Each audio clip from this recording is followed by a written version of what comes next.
बाबा साहेब अम्बेडकर ने अपने जीवन काल में कई पुस्तकें लिखी।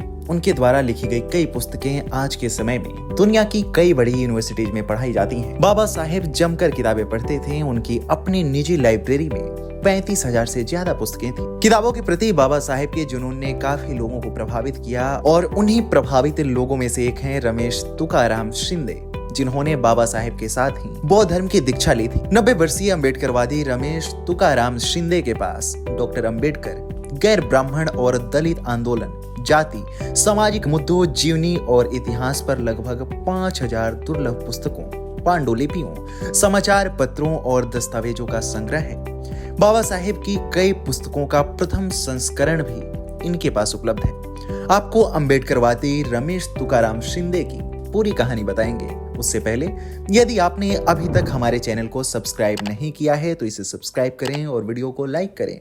अपने अनोखे जुनून के बारे में बात करते हुए शिंदे कहते हैं, जब तक बाबा साहेब जीवित थे मुझे उनकी रचनाओं को इकट्ठा करने की कोई जरूरत महसूस नहीं हुई, क्योंकि हमें उन्हें देखने और सुनने का अवसर मिला था। उनके महापरिनिर्वाण के बाद ही मुझे लगा कि मुझे उनकी किताबें पढ़नी चाहिए और उन्हें इकट्ठा करना चाहिए। शिंदे ने कहा, वह एक स्कूली छात्र के रूप में वडाला से पैदल चलकर परेल के नारे पार्क में डॉक्टर अम्बेडकर की कई सार्वजनिक बैठकों में शामिल हुए थे, जहां वे तब रहते थे। शिंदे नागपुर में दीक्षा भूमि में भी मौजूद थे, जहां डॉक्टर अम्बेडकर ने 1956 में हिंदू धर्म त्याग दिया और लाखों अनुयायियों के साथ बौद्ध धर्म अपना लिया था। शिंदे ने 1957 में बाबा साहेब अम्बेडकर की 1923 की कृति the problem of the rupee, its origin and its solution की एक प्रति के साथ अपना संग्रह शुरू किया।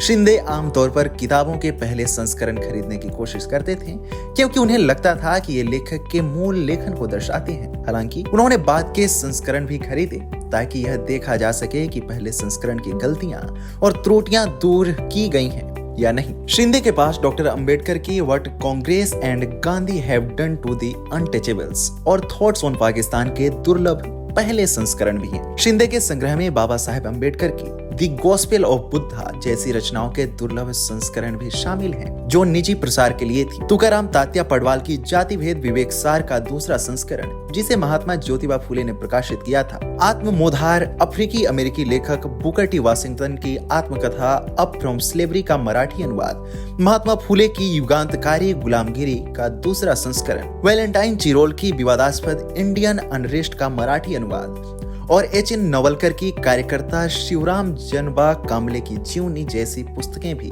शिंदे के संग्रह में शामिल हैं। शिंदे का जन्म 15 जुलाई 1933 को नासिक के निफाड़ तालुका के एक गांव में हुआ था। छोटी उम्र में ही पिता की मृत्यु हो गई। 1940 में उनकी मां मुंबई चली गईं, जहां उन्होंने मुंबई पोर्ट ट्रस्ट के लिए काम किया और बाद में शिंदे भी ट्रस्ट में शामिल हो गए। पोर्ट ट्रस्ट में प्रथम श्रेणी क्लर्क शिंदे अपने परिवार के लिए अकेले कमाने वाले थे, जिसमें उनकी पत्नी, 4 बेटे और 2 बेटियां शामिल थीं। शिंदे अफसोस जताते हुए कहते हैं, मैं कई दुर्लभ और महत्वपूर्ण किताबें खरीदने में समर्थ था, क्योंकि मेरे पास आवश्यक धन की कमी थी। हालांकि तमाम मुश्किलों के बावजूद शिंदे आगे बढ़ते रहे और दुर्लभ किताबें इकट्ठा करने के लिए पुणे, कोल्हापुर और सांगली का दौरा किया। उन्होंने कहा, मुझे कीमतों की परवाह नहीं थी। मुंबई में शिंदे अक्सर फोर्ट में मशहूर स्ट्रैड बुक स्टॉल, धोबी तालाब में न्यू और सेकंड हैंड बुक स्टोर और कोकिल एंड कंपनी जैसी किताबों की दुकानों पर जाते थे। उन्होंने अफसोस जताया कि किताबें बेचने वाली ये दुकानें बहुत पहले ही बंद हो चुकी हैं। शिंदे के जीवन में एक समय ऐसा भी आया जब बाढ़ ने उनके द्वारा बड़ी मेहनत से बनाए गए पुस्तक संग्रह पर पानी फेर दिया। दरअसल 2005 में मुंबई में आई बाढ़ के दौरान शिंदे के ग्राउंड फ्लोर के घर में 10 फीट तक पानी भर गया था। उनकी ज्यादातर किताबें भीग गई थी और दिवंगत समाजवादी नेता और पूर्व लोकसभा सांसद मृणाल गोरे ने शिंदे को 1.5 महीने तक इन किताबों को सुखाने के लिए पंखे वाले कमरे का इस्तेमाल करने की इजाजत दी थी। हालांकि इसके बावजूद कुछ किताबें नष्ट हो गईं। वहीं शिंदे को एक बात का अफसोस है कि युवा पीढ़ी इन किताबों से दूर होकर स्क्रीन की ओर मुड़ गई है। उनका कहना है कि आज की युवाओं को इन किताबों से जुड़े रहने की जरूरत है। आप इस महान अम्बेडकरवादी के पुस्तक संग्रह को लेकर क्या सोचते हैं? हमें कमेंट सेक्शन में जरूर बताएं।